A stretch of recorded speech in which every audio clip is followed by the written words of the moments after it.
Hello, everybody. My name's David Garrett, and about a year ago, I started Fugitive Productions in Acton to do a lot of what Amazing Things does here. We wanted a community place where people could come and hear music. We're bringing comedy. We've been doing the storytelling for about a year, and it's been remarkably successful given its short life, but I think we may be the best known secret, actually. So I'd like to introduce Rose. Rose told for the first time, she's a friend of mine, we've known each other forever. She told for the first time at my first event as a local community teller.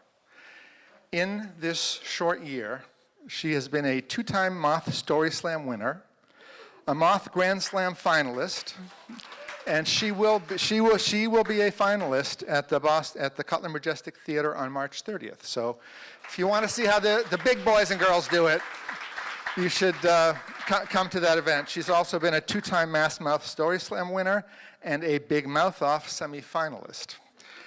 She's been a featured teller at WGBH, the Life is Good Foundation, and the International Institute of New England's new Suitcase Stories series, which you may hear a little bit more about later.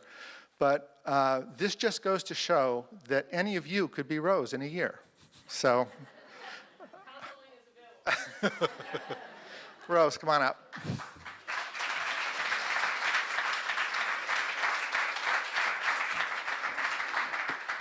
We welcome you, members of our audience, to consider telling a story tonight, but a shorter one. Our tellers will be telling stories between 6, 8, 9 minutes. It's not a timed competition. But we ask that if you might think you have a short 2 or 3 minute story on the theme, please, there's a hat over on the table, put your name down, and after the break, we'll draw 1 or 2 names at random, and you can also tell your story. So that's our format for the evening, and what I want to do before introducing the first teller is remind you of the theme, which is tolerance. Fairly timely theme, I would think. And just so we all have a sense of what that means, I'm going to just read a couple of the definitions of tolerance to kind of get you in the right frame of mind about this. Tolerance is a willingness to accept feelings, habits, or beliefs that are different from yours or conflicting with your own, such as religious tolerance or a tolerance of others' lifestyles. Tolerance is the ability to accept, experience, or survive something harmful or unpleasant. It's the capacity to endure pain or hardship, or it's the allowable deviation from a standard. The last one, which I really like, is the elative capacity of an organism to grow or thrive when subjected to an unfavorable environmental factor. And I'm not going to say any more about that. And of course, we all know about zero tolerance, which is giving the most severe punishment possible for something that you don't tolerate. So with that backdrop, I'm going to introduce our first teller. I am just thrilled because it is a person who is, I think, maybe a little well-known in the Framingham community. He agreed to be our first teller this evening so graciously because even experienced tellers are very nervous coming up here. And that's something I want to share with all of you, that just because people have done this doesn't mean that it doesn't terrify them. So our first teller is Reverend J. Anthony Lloyd. And oh, well, I don't think I need to say anything else. But I will. He is the pastor of the Greater Framingham Community Church, an interdenominational church of over 450 households serving the Metro West area. He's originally from Philadelphia, PA, place after my heart. Knew what the Mummers Parade was, so that was great. And he has a doctoral degree, including a Doctor of Ministry degree in the area of preaching for social change from the United Theological Seminary in Dayton, Ohio. Credentials don't tell the whole story, of course. He told me he loves to travel, and he's going to bring a story up tonight, I think, that's going to bring us through an arc of emotions. So please, a very warm round of applause for Reverend J. Anthony Lloyd.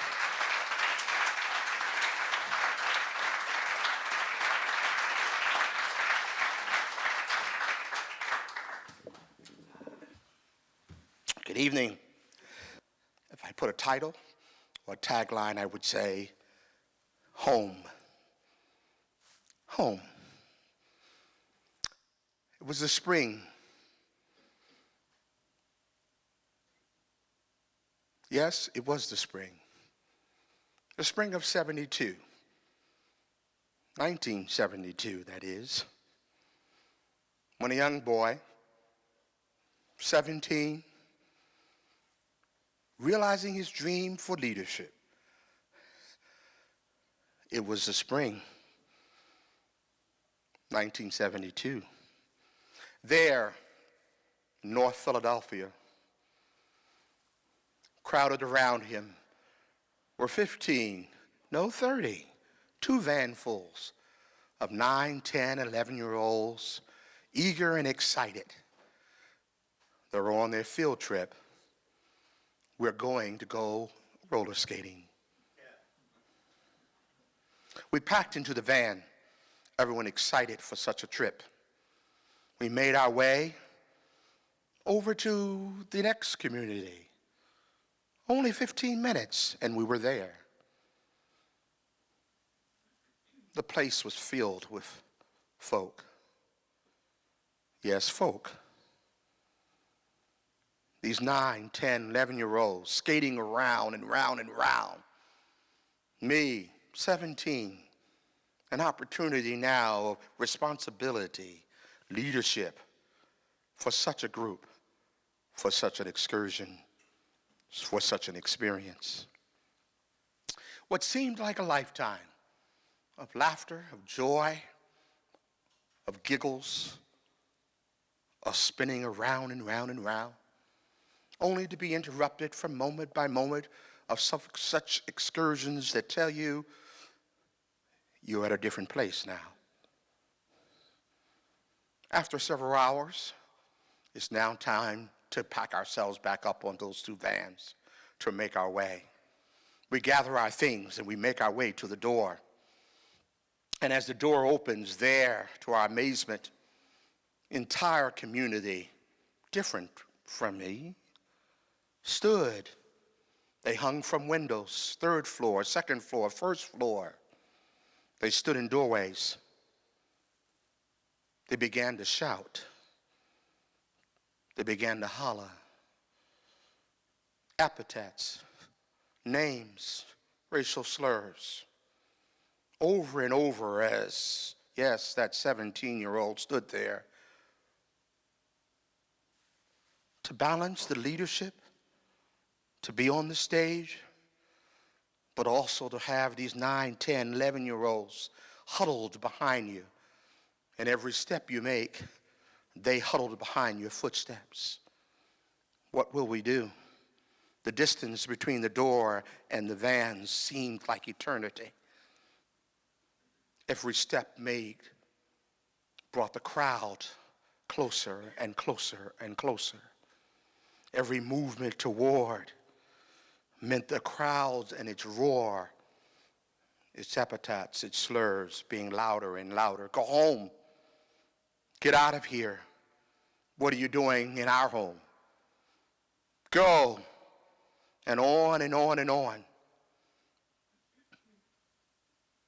What seemed would go on forever to finally pack ourselves into those two vans. To hear the bottles crash. To hear the stones hit the van. To hear the roar of the crowd. Only to have to reflect on those moments from the doorway to the van. With folk from all ages, all shapes, crying out, go home, get out, you don't belong. For the barking of the dog, he seemed so larger than what he was. There on a leash, as if somehow he joined into the chorus to say, you do not belong. What was only 15 minutes to get home seemed like we'd never get there. Yes, on one point, there's the moment of exuberance of saying 1, 2, 3, 4, 5, 6, 30, we all made it. Or did we? Yes, we're all in one piece. We made our way there. No one said much. The fear, the anger, the confusion of somehow in the midst of all that, what does it mean to be home? To make it safely and pile out of that van and everyone scatter into their own places, having just experienced, not knowing how to put a word on what was just experienced. Some 18 years later, that 17-year-old is much older now, having gone through experiences in life and education and travel. He joins a band, some 15, I believe, professionals from all walks of life. And they gather and board the plane there in Logan to make their way to JFK, and from JFK to the continent of Europe, and then finally to the continent of Africa. And finally it lands after having crossed over oceans and continents and countries and time zones. We arrived early that morning. We had flown all through the night. And there we were, uncertain what would be the welcome, uncertain what would be the final destination. And there, that group, much like the other group, all of one color, crowded down the stairway, touched the soil. Some even knelt down and kissed the ground for what an experience of now finally reaching the motherland. But what would be the welcome? That day there was no time to really explore or see.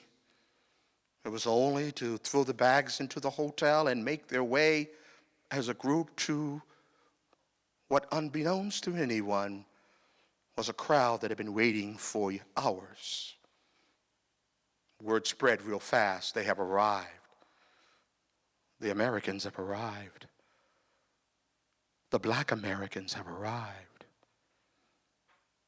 And journeying there into that open space, the doors opened. And to your one's amazement, as you walked into the stadium, thousands upon thousands had gathered there, waiting. The shouts rang out as we marched our way through into what seemed like yesterday, today, and tomorrow. What would be the welcome? And then in the midst of all the scurry of going, there, a sign held up in the midst of the crowd, amongst the thousand, as you marched parade in, noise all around, and one sign scribbled, "Welcome home." Home.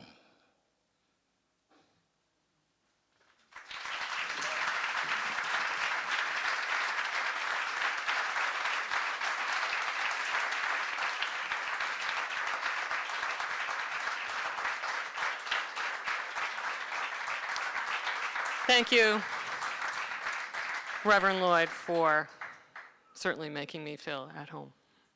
Thank you. Our next teller, Finley Smith, and she is a voice actress who has performed in the Framingham Community Theater in Radio City, you said it was? It was a radio theater. Radio Theater, thank you. While she isn't a local to Framingham, she lives in Newton at this point, and she grew up in Connecticut with what I loved. Her description was an extended army of family, which included cousins and aunts, who helped her learn storytelling at an early age because it was the only way she could be heard. She's a voice actor and professional tutor and teacher. Please welcome her first time telling with Fugitive Stories, maybe your first time ever telling a true story live? Yes? Except for the fact that he was a teacher. Okay, please welcome Finley Smith.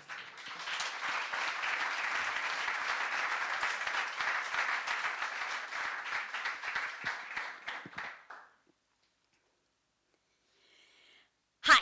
So, as I said, I'm a teacher, so that kind of ruins the whole first time telling a story, because really, as I learned in graduate school, the important thing as a teacher is to be able to recognize the power of storytelling in the classroom. I think I know a thing or two about commitment. You see, as I mentioned, my family is tremendously important to me.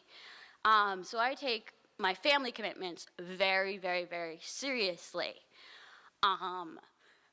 I was actually supposed to be the maid of honor at my sister's wedding. And I say supposed to be because 2 months before my sister was supposed to be married, she sleepwalked into her car and got into a tremendous car wreck and died instantaneously.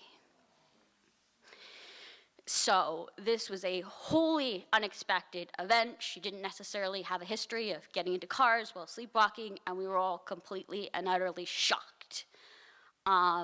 We put a funeral together. My parents are telling me, like, what are we gonna do? We can't handle doing the eulogy. None of us should talk.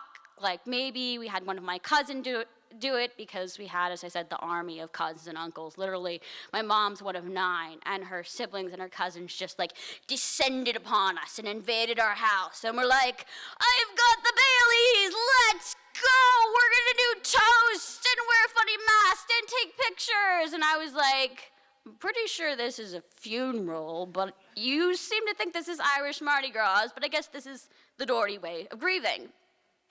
And then we have my dad's side of the family, which is a little bit more serious, sort of New England-y type of people who are like, all right, we'll bring food, we'll help clean up, we're gonna be very, very serious and kind of have nice conversations and get through this together. Meanwhile, I'm sitting there in my head and racking my brain, and I'm like, okay, I was supposed to give a speech. And in my head, I still need to give this speech. Well, I've got people running around me and telling me, like, no, you shouldn't talk, whatever. And finally, I just get up there and tell my parents, I'm like, look, I am going to talk. I am going to say something. And they're like, well, you should really write it down. We've got you this, like, nice journal and everything. And look, you can start journaling and use it as part of your grieving process. And I'm like, I went to a really preppy, nice New England public school where all we did was journal. I'm not in school. I am not going to journal my grief, and I'm not going to write this speech. So, I decide I'm going to get up there impromptu and more or less go up there with my cousin because they've told me, like, you're not allowed to talk alone or whatever. And I'm like, okay, whatever, I will. So I walk up and I'm standing in front of this church and staring at everybody, and I more or less decide I'm going to give pieces of this same speech that I would have given at the wedding, even though this is a funeral, this isn't quite tonally appropriate. So I get up there and I talk about the fact that for my sister, communities were so very, very important, and she'd be so very, very happy to see people from Shelter Island and Holy Cross, where she went to college, and all these people from our local community in Fairfield County. And in particular, us as a family, my very, very chatty, somewhat academic, interesting family was just so happy to have Doug, my not brother-in-law, it's a new term I've created that I kind of just invented, become a part of the family. And I proceed to tell this story like, well, my sister had other boyfriends before, and I used to be kind of like the annoying younger sister, and I would make up names for them, like Captain Text Message, who doesn't know how to speak, whatever. But Doug didn't really seem to necessarily be too intimidated by my annoying quirkiness.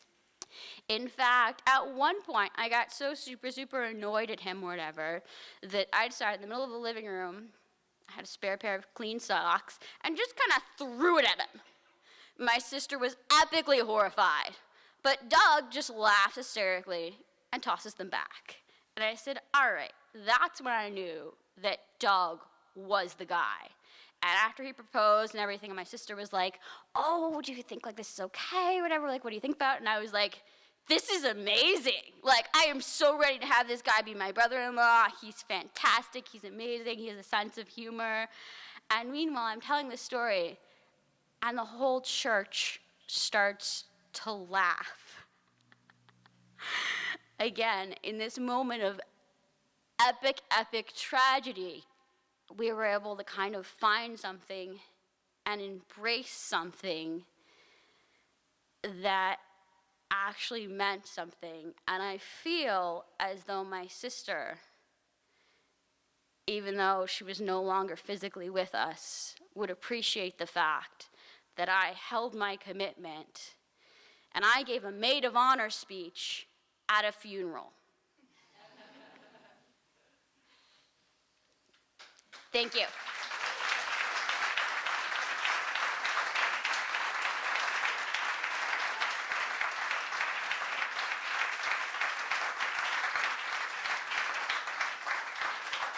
Thank you, Finley. Thank you. We are stunned, thrilled, and amazed that I'm about to introduce the youngest storyteller who has ever been part of Fugitive Stories. He is a student in Hopkinton, and I asked him what he would like everyone to know about him this evening and why he came, and he gave a very eloquent answer, which was that he wasn't sure. But he did know that, public speaking was probably a good thing to learn, and I think there's a tremendous amount of poise and bravery to be able to come up and have a story prepared. So I'm going to let him introduce himself because that's what he said he was prepared to do. And let's have a warm round of applause for our next teller.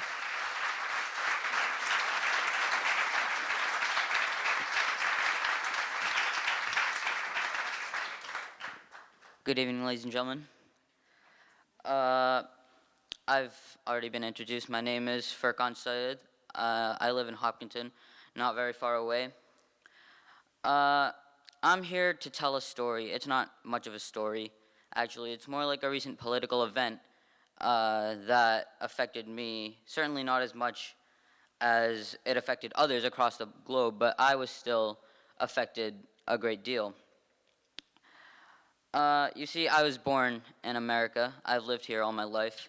And growing up, I was more or less oblivious to political events that were happening in the world around me. But on a few choice evenings, sometimes I would sit down with my dad and watch the evening news.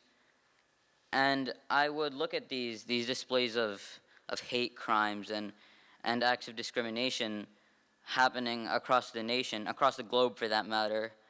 And I knew that things like that could happen to me or somebody that I knew. I kept it in the back of my mind.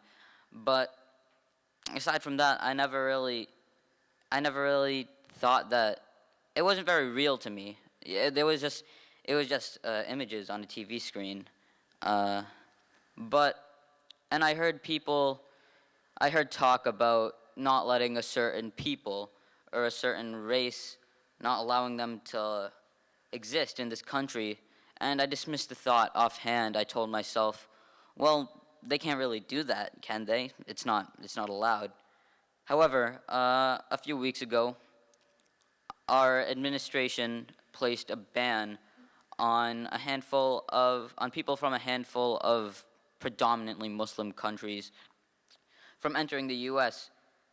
And when the news came out, my mind was actually not in the current events mode. I was at a fundraiser until late at night, but when I did hear the news, when I did hear about those people that had been held up at airports and denied from being with their families, I was awestruck. I was dumbfounded because I still thought that that kind of thing couldn't happen, that nothing bad could ever take place mindset was still there. So the next day, our family, we made posters, and we loaded up because our dad said we were going to a rally to protest the ban that had been put on Muslims. We needed to show our, what was the word that he used? We needed to show our strength in numbers. Now, I had seen footage of some of these rallies, and as we headed up into that parking garage in Boston, my expectations were little more than 50 to 100 people walking up and down the street, yelling incoherently. But when we walked out, my expectations they were blown out of the water, because I saw thousands, I cannot exaggerate here, thousands upon thousands of people, all different kinds of people too, not just Muslims. I saw Caucasian people, I saw African American people. They were all headed towards Copley Square, and they were all enjoying themselves. And when we got there, I saw even more people, individuals, couples holding hands, families with their babies and their pets. And these people, they were all holding signs. Well, not all of them were holding signs, but they were all holding signs and chanting. And some of these signs that I saw, there were actually a few funny ones. I saw a baby that held a sign that read, "I like everyone," in crayon. I saw one man with nothing but a store-bought doormat that read "welcome" on it. It looked like it had been used. But the ones that really got to me were the ones that quoted the Ellis Island poem. They read, "Give me your tired, your poor, your huddled masses yearning to breathe free," and my phone just went off. And I really admired these ones because they took words that were inscribed on the Statue of Liberty, which I think we can all agree was a symbol for America and for the American people. And they took these words and they were saying, well, what happened to this? I mean, this still applies, right? This country was built on people coming in from various different countries, and these chants that I heard, there were various different ones. I'm not going to read them out to you now, but the things that got to me about these chants, they weren't the words that were said. It was, I didn't hear, when I listened to these, I didn't hear the unintelligible yelling that I had expected. No, what I heard was this amazing amount of people making themselves heard as one single voice. They were all making themselves heard, and they were saying, this is wrong. This should not have happened. It attacks the very principles that this country that you and I live in was founded on. We have to be tolerant towards each other for this country to succeed. You have to be tolerant towards others around you, just as they should be tolerant towards you for things to work out. I'm going to return to that poem. Give me your tired, your poor, your huddled masses yearning to breathe free. This was a poem written by Emma Lazarus in the 1800s. As I said, it was inscribed on the Statue of Liberty, which sits on Ellis Island. Ellis Island was it was a gateway for around 12 million immigrants into the U.S. Though a poem ended as, "Send these homeless tempest-tossed to me. I raise my lamp beside the golden door." Thank you so much for all your time. I really do appreciate it.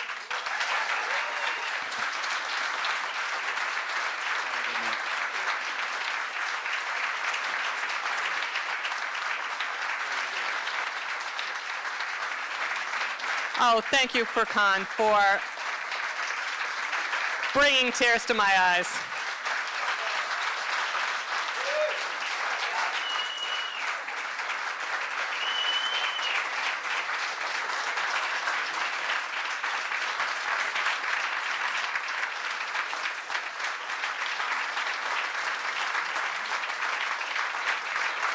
Okay, so not only have we had the youngest, but we've had our first standing ovation at Fugitive Stories, so just fabulous.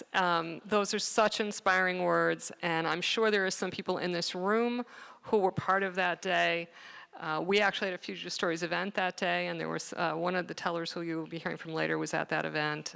Thank you for capturing that feeling and that moment so wonderfully, and it was just fantastic.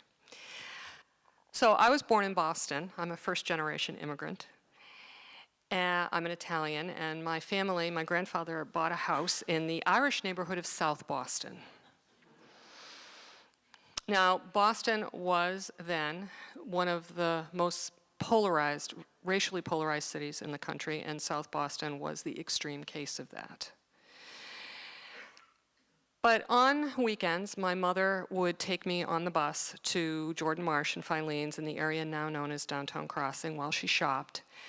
And I would just stand there bored, out of my mind, waiting for her, fidgeting. But my reward for all this waiting was to go to a place called Bailey's on Tremont Street for an ice cream sundae. The ice cream got stuffed into these silver lily-shaped glasses, and the hot fudge would just pour over it down to the plate, and you'd use your spoon to lick it up, and they were just fantastic. And one day while we went there was a line for a seat at the counter, and so while we were waiting in line, I looked over and I saw there was another line across from me, and there was a little girl about my age standing in line. I was about 6 or 7 at that time. And as was custom at those times, we would get dressed up to go out shopping. And so I was standing there in a nice dress with my patent leather shoes and my gloves and my little purse. And she was standing across from me, also wearing I can see it in my mind, a pink ruffled dress with a white sash and polka dots and patent leather shoes and gloves. She was an African-American child, and she was standing with her mother. And so we got seated, and I looked over, and they didn't. And we put in our order, and I noticed there were some seats available at the counter, and they still weren't seated. So I asked my mother why they weren't seated, and she started to explain a lot of things I just didn't understand because I was little. And I said, I don't understand. Why aren't they sitting down? And she said, they're not allowed to. They're not allowed to sit with us. And I asked, but why? And that's when she whispered in my ear, someday, God willing, you'll be able to sit next to her. Now, a few weeks later, we were back on the bus heading to go shopping again downtown. And my mother and I were sitting in the front of the bus, and an African-American woman got on and walked down to sit in the back. And my mother looked at me and she said, no matter what you hear or what gets said, I do not want you to move from this seat. Do you understand me? And I nodded. And she got up and she walked to the back of the bus and she sat down next to the African-American woman. And people got on the bus, and things were said, and noises were made. But I looked back, and I saw my mother sitting there with her big coat on, clutching a giant handbag with her gloved hands, next to an African-American woman who was also wearing a big coat, clutching a giant handbag, wearing gloved hands. And no matter what was said, or who sat down, or anything, they just stared straight ahead. And it turned out that we all got off the bus at the last stop together, and the African-American turned to my mother and said, why did you do that? Why did you sit next to me? And my mother said, well, a few weeks ago, my daughter asked me a question, and I didn't have a good answer for her. Now, I'm a Catholic, and we Catholics follow the teachings of Jesus. And when Jesus walked into the temple and he saw the men gambling, or when he saw the poor who weren't treated properly, he had no tolerance for that. So today, when I saw you get on the bus, I thought I could show my daughter a better answer. Thank you.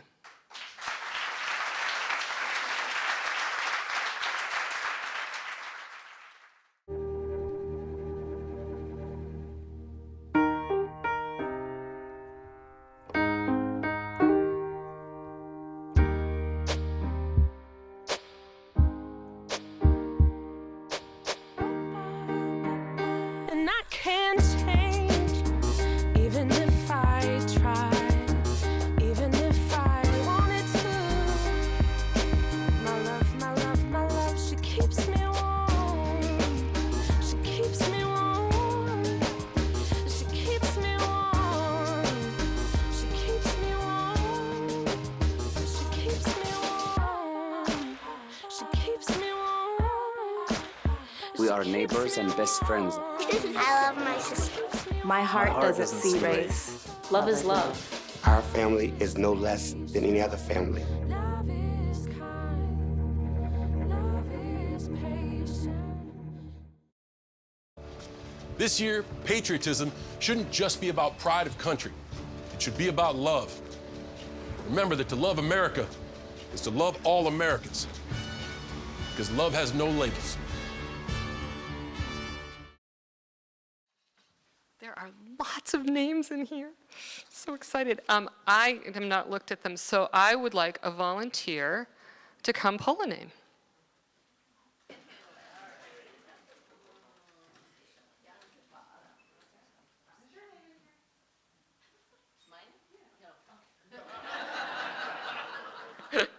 Okay. Is David Pasternak here? This is terrible because this is a story, if I tell it, of sort of my intolerance, but I'm learning to be more tolerable. I'll try to be quick. About a year and a half ago, I decided, against the grain, to go to the movies. I have a home theater. I don't go to the movies very much, but I really wanted to see the Steve Jobs film, not having been to the movies in a couple of years. So it's Monday afternoon, about 3:15 in the afternoon. I really want to see this film because it's not getting many people and it's going to leave soon. So I think this is the last week. I'll get in there, see the film. It's 3:15 and I'm still on Route 9, driving me crazy. My motor's going quick. But I get to the theater, it's like 20 past 3 and I'm ready to just roll in, catch the movie, get the ticket. There's nobody around. Oh, well, there's one person in front of me. One person. And for some reason, he can't find his credit card, or the credit card that he had. It's not good. So he's like pulling around his pockets and stuff and making idle conversation with the guy, behind the glass window who could care less what this guy is saying, but he's trying to make friendly conversation.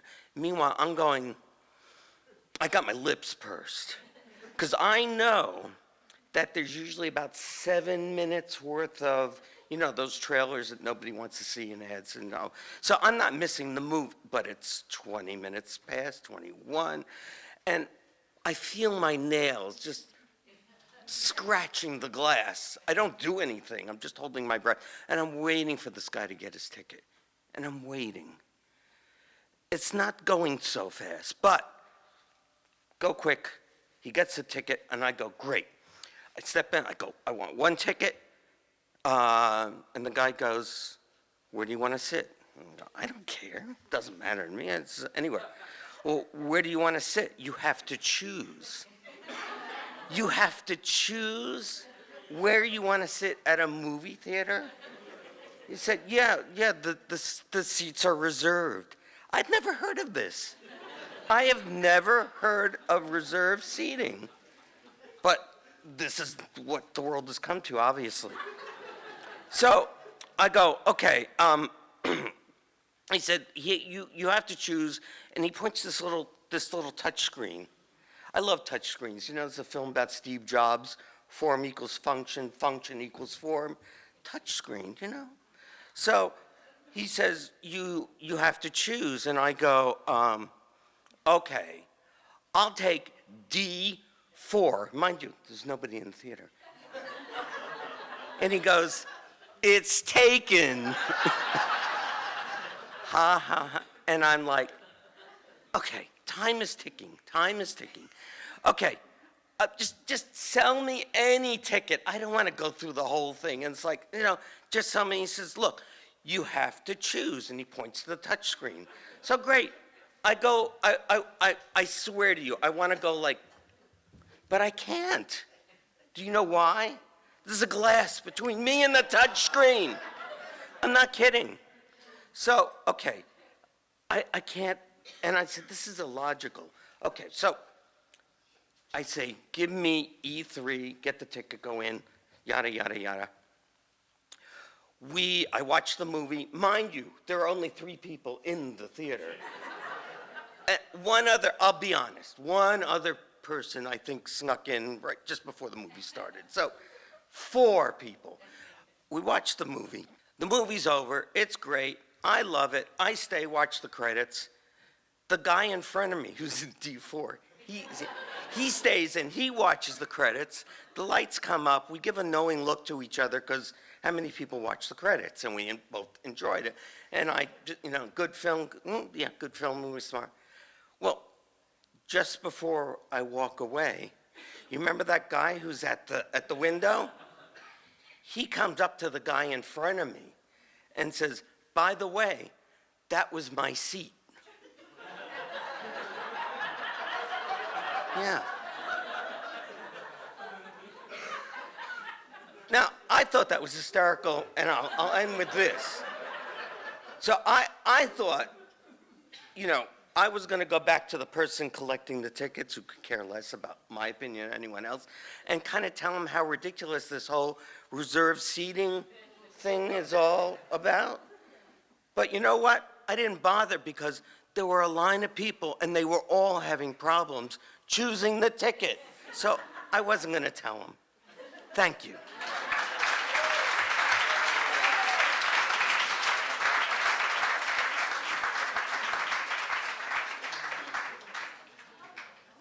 I met the next teller, Amanda Goodwin, at a Moth Story Slam in Boston, and was thrilled to find out that she was a regular storyteller and also a storyteller and a person who works at the Life is Good Kids Foundation in Boston. What a great cause. She's a published storyteller, author, a Moth Story Slam winner, and a gratitude blogger. Please welcome Amanda Goodwin.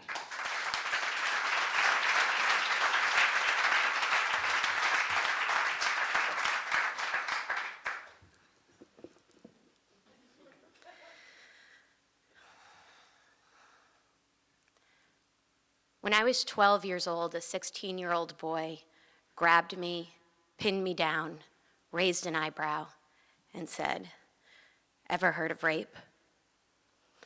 I quickly started turning around and jiggling my wrists to get loose from him, and as soon as I was up, he was laughing and calling back at me, "Come on, it was funny."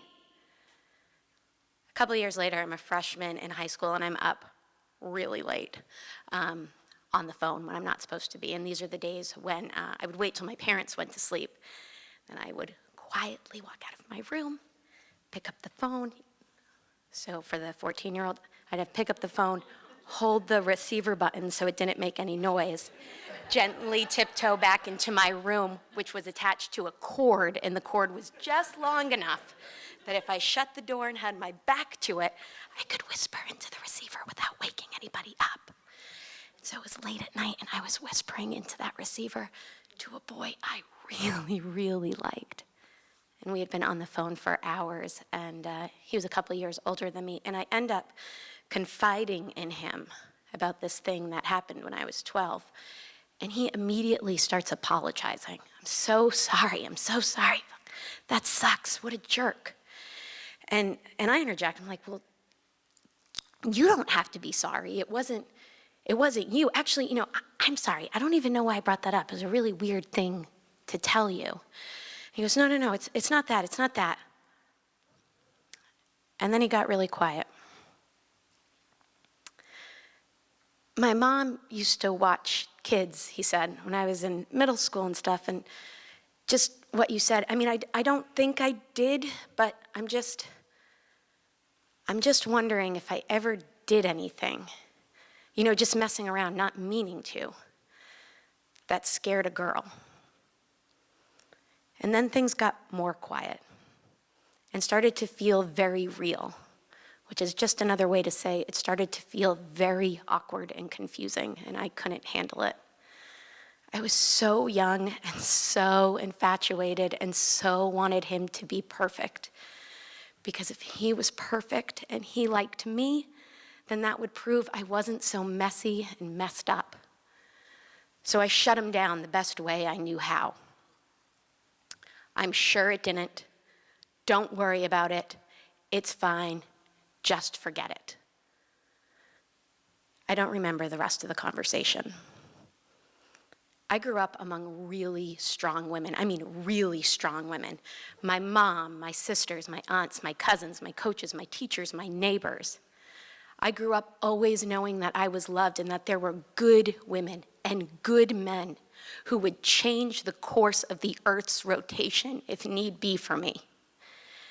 And yet still, I learned pretty early on how to tolerate and ignore, and in my weakest moments, normalize boys and men, literally and figuratively, pinning us down.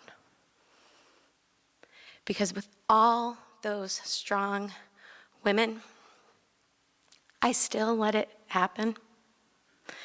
I still didn't say anything, and I didn't say anything because, in all honesty, I didn't go to them because I was scared that if I told them what happened that day that I was 12, then I would be responsible for getting him in trouble.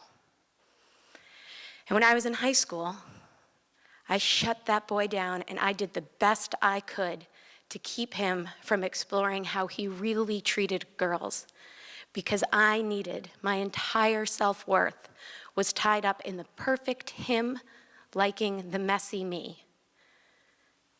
And when I went to college, I let another him call me and push my head into his lap. And when I started working, I tolerated an interview where I let yet another him ask me if I was pregnant or married. And I not only just let him ask, I dutifully answered. And then I nodded as he tried to explain to me how his generous offer of $8 an hour was better than the full-time with benefits salaried position I had already earned in the same exact industry somewhere else. I knew enough not to take the job, but I didn't dare report him to his employer. That must be learned behavior derived from something much bigger than my personal experiences. And as I learned how to tolerate and ignore and normalize, I also must have learned that it's not just he versus she. Because I met Ken, and we fell deeply, madly, and lastingly in love. And we made our son Briggs, who is my most favorite person on the planet. And now, I just want our son and all of his friends to grow up collectively learning something different. That yes, there is me and you and him and her and them, but really, there's just us.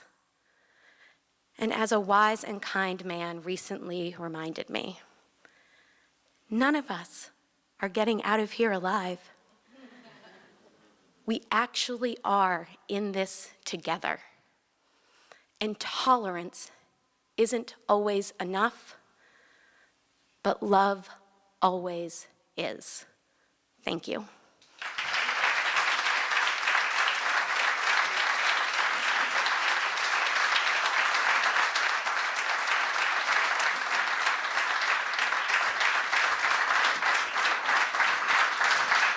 Wow, great story, great topic. That is why she is a Moth Story Slam winner. Fabulous. I'm going to pull another name out of the hat, and this time, I'm going to ask David Garrett to do it.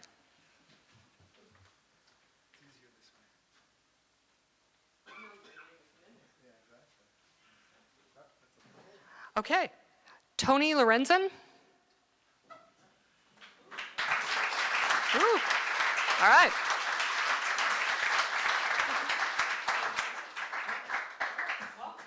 Thanks.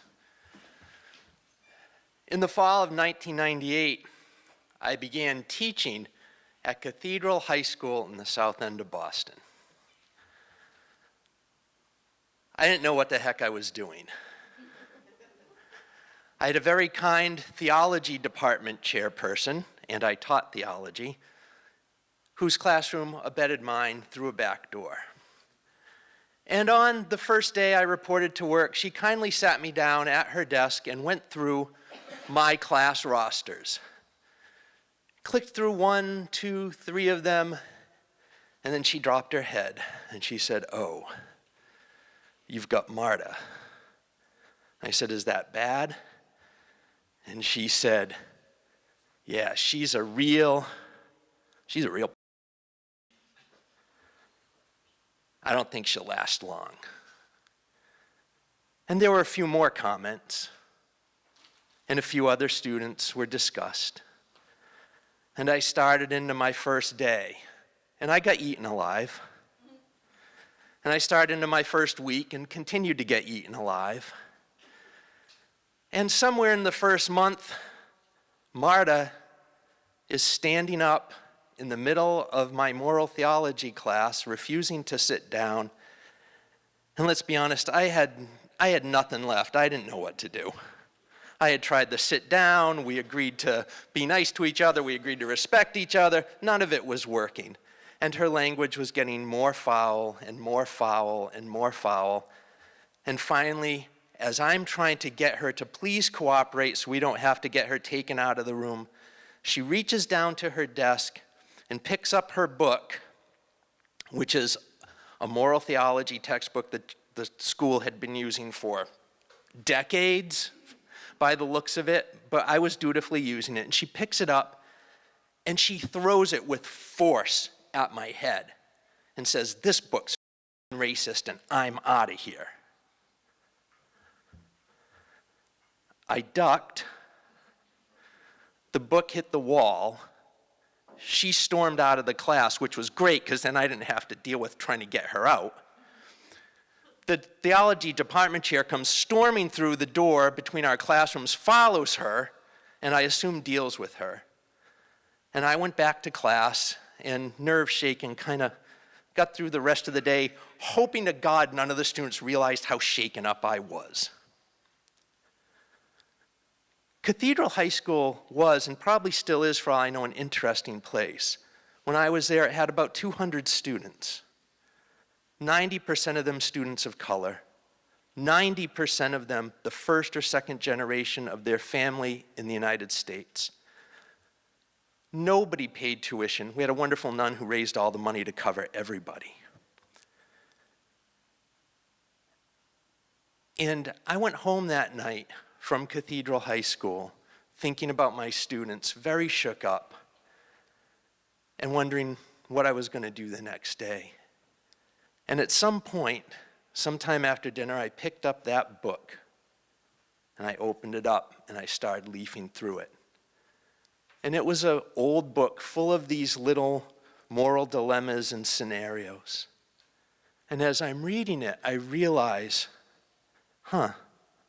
all the protagonists, all the people facing the dilemma, they're from Central America, or they're African American, or they're a woman, of course, faced with an abortion decision.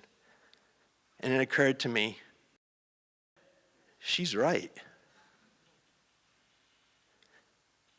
And then a lot of other things started to occur to me because I hadn't given it a lot of deep thought yet.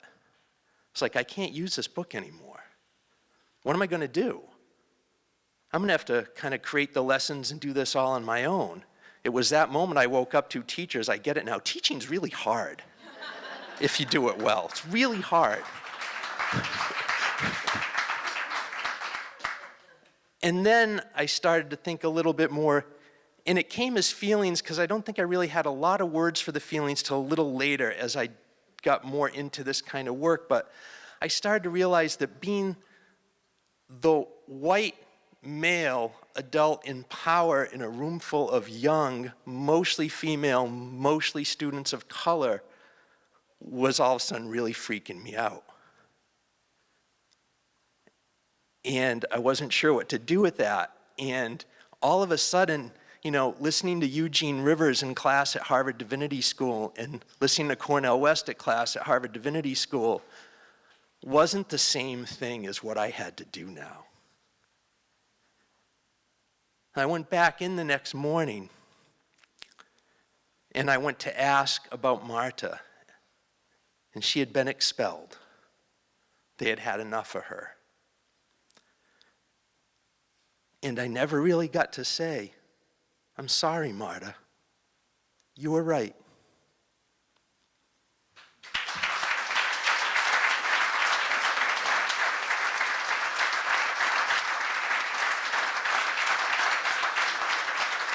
Thank you. Wow. Our next teller was a teacher in the Newton Public Schools for many years. I don't know if you want me to say how many years. You're good with that. His name is Kemp Harris. He was a teacher of kindergartners and first graders, and that is a profound part of his life, and one, of course, full of stories, but that doesn't tell the whole story about Kemp. And so now I want to officially welcome Kemp Harris.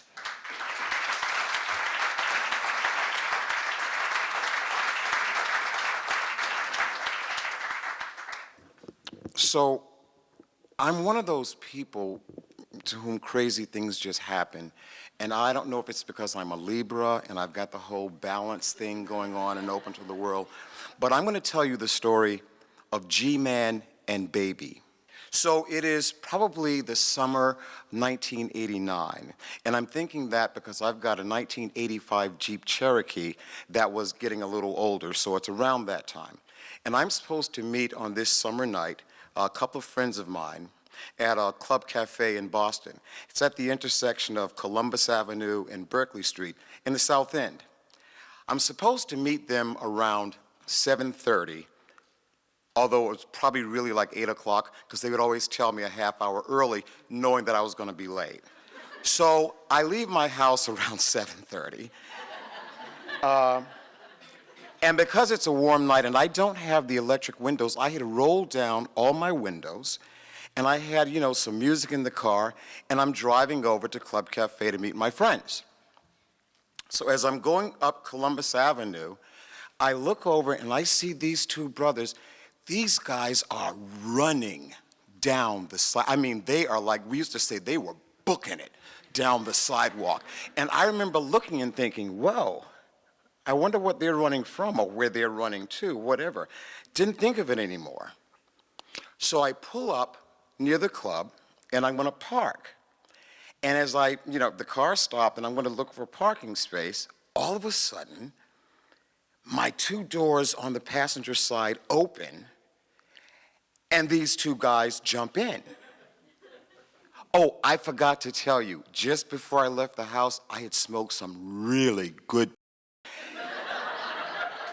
And it's all starting to come together right about now. So I look at the guy in the front seat and he says, "We gotta get to the hospital. G-Man's been shot." I look in the back, G-Man is like,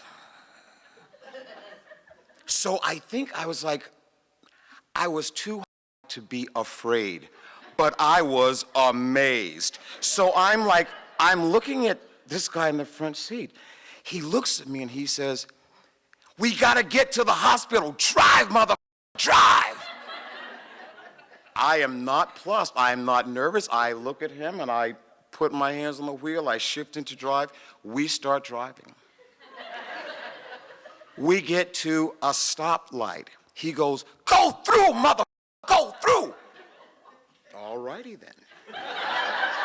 We go through the stoplight. Every now and then, he's looking in the back seat, and he's like, "You all right, G-Man?" And G-Man's like, "I'm okay, baby, I'm okay." I'm like, "Okay." So we're going on. He's like, "Turn down here, mother, turn down here." I tried to Google the map that I would have taken to get ready for this. I couldn't tell you what streets I was on, period. So right about then, I'm thinking, okay, if the police should stop this car, you've got 3 black men in a Jeep Cherokee. You have gone through multiple red lights, probably up and down some one-way streets. I don't know. What am I going to say to this officer? "Good evening, officer. I smoked some, got in the car. These 2 guys jumped in, but we got to get to the hospital because G-Man's been shot."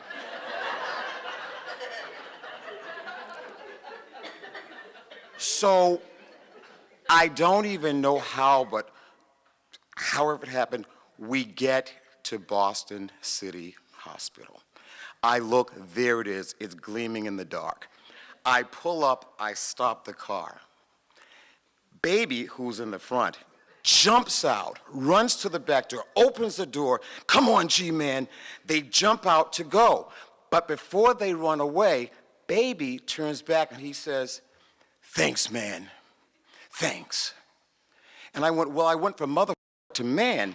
So clearly that's pretty good. So, they run away. I pull myself together, and I drive back down near the club, park the car, and I'm going to go in and meet my friends. I look in the back seat, and I notice that there's like some blood on the seat, and there's an unopened bottle of Hennessy cognac. So I walk into the club, and I see my friends. I'm like, they are immediately go for me. "I can't believe you were this late. That's why we told you 7:30, because we knew you got." I don't know if it's been like 10 minutes or 3 hours. I'm not sure, but they're like, "This is why we tell you 7:30. I said, well, hold it right there. Hold it right there. Just come with me." So we go outside to my car. I open the door. I say, "Get in." They sit down. I start telling them the story of what happened. And my proof was blood on the seat and this unopened bottle of Hennessy. So we open the bottle of Hennessy, we each take a swig, go back into the club, and have a fabulous night. Now, the next morning I wake up, and I am looking through the newspapers. I'm watching the local news because I'm trying to see, am I going to see anything about G-Man and Baby in the news? Am I going to hear anything about what happened? But there's nothing about G-Man and Baby. And I never see them again, and I, let that go. But every now and then, when I think about G-Man and Baby,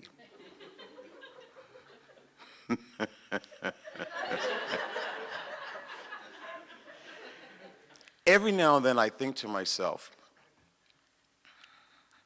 if I had been a little more scared, if I had been a little less, if I had been a little less trusting, if I had been a little less tolerant, that story could have had a very definitely different kind of ending, because G-Man had a gun. I could see it there. And I thought this could have been a very different ending. And all I can say is that I'm glad it wasn't. Thank you.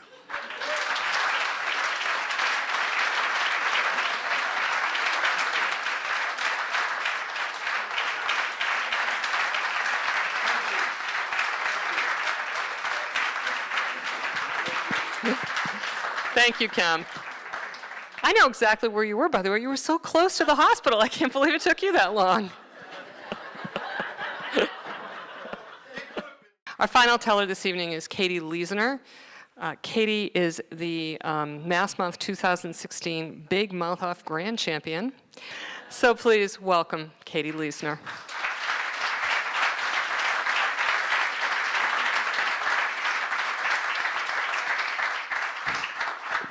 Hey guys, before I start my spiel, I just want to say these stories are awesome. I've just been so impressed. This is a fantastic night, so it's excellent. So, at work, I was not out, in part because of the nature of my work. I was a teacher, not with little kids. I taught a college class called Critical Inquiry, in which we grappled with ideas by thinkers like Plato and Nietzsche. And in the course of the class, I would often find myself telling stories from my own life to help illustrate some kind of principle in their writings. And when I'd be telling these stories, I'd often get to a point where it would involve my longtime girlfriend, and when I get to that point of referring to her, I'd always say, a close friend of mine. I'll leave it at that. Well, at the time, which was 2006, I felt like to be openly gay in front of my students would imply that I sort of belonged to one end of the political spectrum or the other. And it was really important to me that my students view me as impartial so that they could feel free to express their opinions without fear of censure from me. Well, impartiality can be difficult, never more so than the day that our class, which was mostly suburban white kids, discussed race. And that day, one of the white students, Sarah, voiced her opinion that racism no longer exists. And as soon as she said it, Merlene shot her hand up in the front row because she had something to say. And standing at the front of the class, I could read the expressions on the other kids' faces, which basically said, of course the black girl thinks racism is a thing. Merlene, undeterred, when I called on her, started laying out her points about how, considering that schools, businesses, government is predominantly run by white people, how could you think that this would not have some kind of effect on society? To which Sarah responded, well then, what are you saying, that we should make all the black people CEOs? And then the other kids laughed, and class ended. And after class, as Merlene was gathering up her things, I went up to her and I was like, Merlene, you did a really great job explaining your points today, and I'm sure that that was not easy, but I want you to know that it was especially important for the other students to hear that. Now, I suppose when I said that to her, that I was thinking in part of my own background, of myself when I was about their age, and when I was about as unworldly as Sarah was. Shortly after college, I moved from Central Illinois to Nashville to join an AmeriCorps program that focused on elder health. And this one day, I offered to substitute for a colleague of mine to teach an exercise class for senior citizens at a church across town. And I showed up at the church, and on the church sign, it said AME. And I was 22 and from Central Illinois, and those letters meant nothing to me. I thought maybe they left the N off at the end. So you can imagine perhaps my surprise when I walked into the church basement and a dozen wrinkly, old, seen it all, black faces turned and looked at me. And I immediately felt a feeling I had not felt before, which was so white, blazingly white. And my curly blonde hair just felt like the obnoxious cherry on top. Mercifully, one of the little church ladies, Gladys, came up to me. I think she could see that a rescue was in order, ushered me over to the group, and introduced me to everyone. So we sat in a circle of chairs, and I explained that we were going to toss this beach ball around the circle to work on our reflexes. And so I went to throw the ball to this walrus of a man named Frank. And I might have been a little tightly wound because when I did, I threw it far harder than intended. The ball hit Frank, ricocheted off his paunch, and smacked the glasses off Gladys. Frank pointed a long finger at me and said, "That was all her." Then Gladys said, "Well, maybe if your gut was smaller than that ball, Frank," and she whipped it back at him. And then I don't know what happened. It started off as an exercise class, but soon it became all of us ragging on each other and beating each other with the beach ball, and it was hilarious and awesome. And at the end of the class, they all started to join hands for a prayer. And Gladys reached for mine. "And God," Frank intoned, "thank you for sending Katie to help keep us strong and healthy. Please watch over her, Lord, and bless her as she has blessed us." Amid the chorus of amens, I felt so overwhelmed by such unwarranted acceptance that when they invited me to their Wednesday church service, I said, "Absolutely." And I took their hands one by one. "Bye, Gladys. Later, Frank. Wednesday, 11 a.m. Look for me." That next Wednesday, I sat in the AmeriCorps office watching the clock, psyching myself up to walk into an all-black congregation,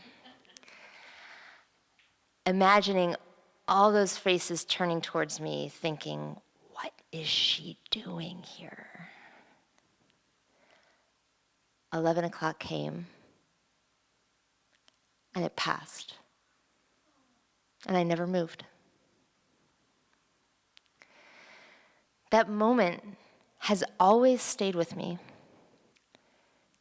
because to face my cowardice that morning is also to face the courage of other people, of brown and black people who face situations far more intimidating and hostile than a church invitation, which had paralyzed me.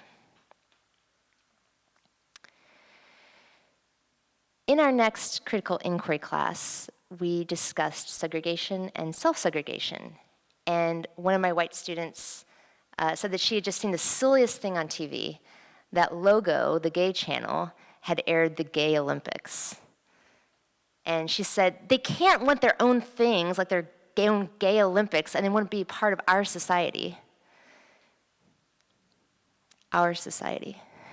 And I had a great rapport with this student, I always had, but I realized that in her mind, people like me were not part of her society. And it struck me that this impartiality, which I had valued so much, also conveniently protected me from any kind of censure from them. I didn't have to worry about looking like the dyke teacher in the front of the class. After that day, gradually, I started being honest and coming out in the classroom, because it is an insult to my students like Merlene, who have to play the role of the black kid every day, for me to choose to hide when they cannot. Thank you.